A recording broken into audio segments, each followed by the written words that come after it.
Assalamualaikum warahmatullahi wabarakatuh. Bismillah, alhamdulillah, wassalatu wassalamu ala rasulillah. Ananda kelas 4, selamat datang di pembelajaran Budaya Melayu Riau. Kali ini kita akan membahas bab 1, Sungai, Suak, dan Rawa. Ananda sekalian, kehidupan masyarakat Melayu tidak terlepas dari air. Keberadaan sungai, suak, dan bencah atau rawa menjadi sumber utama kehidupan serta mata pencaharian.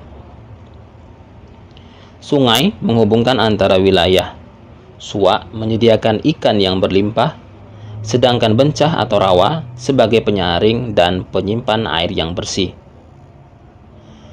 Peran sungai amat penting sebagai jalur penghubung antara pesisir dan daratan. Sarana transportasi air seperti kapal, perahu, dan sampan digunakan untuk membawa barang dagangan atau hasil pertanian. Sungai menjadi sumber nafkah karena di dalamnya terdapat makhluk air, yaitu berbagai jenis ikan yang dapat dikonsumsi manusia. Orang Melayu menjadikan sungai sebagai sumber air minum, transportasi, dan sumber nafkah. Karena itu, orang Melayu mempercayai sungai sebagai simbol tuah atau berkah bagi sebuah negeri. Ketika sungainya terjaga, maka terjaga pula negeri. Namun, apabila sungainya rusak, samalah dengan cerminan rusaknya negeri.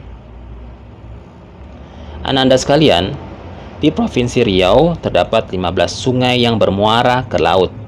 Nah, dari 15 sungai itu terdapat 4 sungai yang besar, yaitu Sungai Rokan, Sungai Siak, Sungai Kampar, dan Sungai Indragiri. Mari kita bahas satu persatu dari keempat sungai ini. Yang pertama, Sungai Rokan. Sebelum Sungai Rokan bernama Rokan, nama dahulunya adalah Sungai Kelemunting. Sungai ini melintas sejauh 350 km dari muaranya di Rokan Hilir hingga ke hulu di Rokan Hulu. Sungai ini terbelah menjadi 2 sungai besar, yaitu Sungai Rokan Kanan dan Rokan Kiri. Kedalaman Sungai Rokan rata-rata mencapai 6 hingga 8 meter dengan lebar 92 meter. Apabila air pasang, biasanya terjadi gelombang bono. Gelombang ini menyapu apapun di sepanjang aliran sungai, hingga mengakibatkan sampan pecah atau kapal karam. Gelombang bono ini terjadi karena arus surut sungai menuju laut bertemu dengan arus pasang dari laut. Ketika masa bulan purnama, maka gelombang bono yang terjadi akan semakin tinggi pula. Ikan yang hidup di aliran Sungai Rokan sama dengan jenis ikan yang hidup di sungai lainnya. Namun, buaya muara, buaya yang terbesar di Selat Melaka, mampu masuk jauh ke dalam sungai hingga 200 km jauhnya. Oleh sebab itu, rumah maupun pondok yang ada di tepi Sungai Rokan sengaja pancangnya dibuat setinggi 3 meter lebih. Salah satu tujuannya adalah untuk menghindari serangan buaya muara. Nah, selanjutnya mari kita bahas tentang Sungai Siak. Sebelum Sungai Siak bernama Siak, nama aslinya adalah Sungai Jantan. Sungai ini merupakan yang terdalam di Indonesia, dengan kedalaman sekitar 20 hingga 30 meter. Nah, karena dalamnya Sungai Siak membuat banyak pelabuhan kapal di sepanjang sungai yang disinggahi oleh kapal-kapal besar bermuatan banyak. Panjang Sungai Siak sekitar 300 km yang mengalir di 5 kabupaten dan kota, antara lain Bengkalis, Siak, Pekanbaru, Kampar, dan Rokan Hulu. Sungai Siak bermuara ke Selat Malaka. Sejak dulu, Sungai Siak sudah menjadi saksi jalur perdagangan internasional dan masih berlangsung hingga saat ini.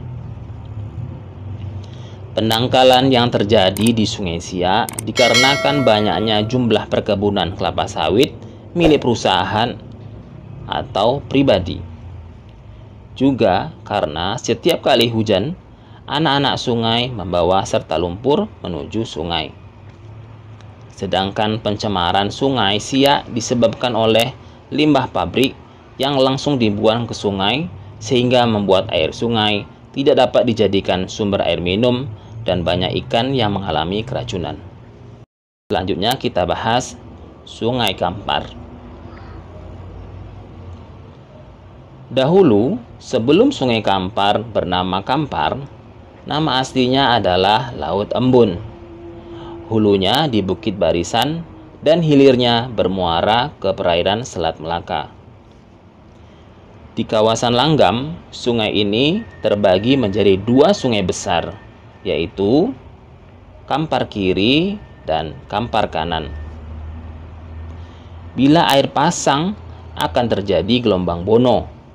Bono Sungai Kampar lebih besar daripada bono di Sungai Rokan. Saat gelombang bono terjadi, kadang membawa serta ikan paus, lumba-lumba, dan makhluk lainnya ke dalam sungai karena terseret arus gelombang bono. Ananda, sekarang kita bahas sungai yang keempat atau sungai yang terakhir, yaitu Sungai Indragiri. Pada zaman dahulu, sungai ini bernama Sungai Keruh, mengalir sepanjang 500 km, berhulu di Danau Singkara dan bermuara di perairan Selat Melaka. Hal yang unik dari sungai ini adalah mempunyai 3 nama yang berbeda, yaitu Sungai Indragiri, Batang Kuantan, Sungai Ombilin, namun sungainya tetap sama, yaitu Sungai Indragiri. Di Sungai Indragiri, orang-orang melakukan kegiatan dagang dan nelayan, namun karena kedalaman sungai hanya 6 hingga 8 meter, maka hanya kapal kecil saja yang bisa sampai berlabuh di Kota Rengat. Sementara di Batang Kuantan, orang-orang lebih banyak melakukan galian tambang batu kerikil dan emas di sungai. Maka, di sepanjang Batang Kuantan nampak sangat keruh, disebabkan lumpur dan pasir dari sisa kegiatan tambang. Sedangkan di kota Teluk Kuantan, tepatnya di tepian Narosa, sejak dahulu sudah dijadikan sebagai pusat kegiatan internasional lomba pacu jalur. Nah, untuk mengakhiri video kita ini, kita tutup dengan sebuah pantun. Apa tanda si kayu jati? Tinggi menjuntai, daun menada. Apa tanda Melayu jati? Menjaga sungai, suak dan pecah. Demikian pembahasan kita kali ini. Terima kasih atas perhatiannya. Subhanakallahumma wa bihamdika, asyhadu an la ilaha illa anta, astaghfiruka wa atubu ilaik. Assalamualaikum warahmatullahi wabarakatuh.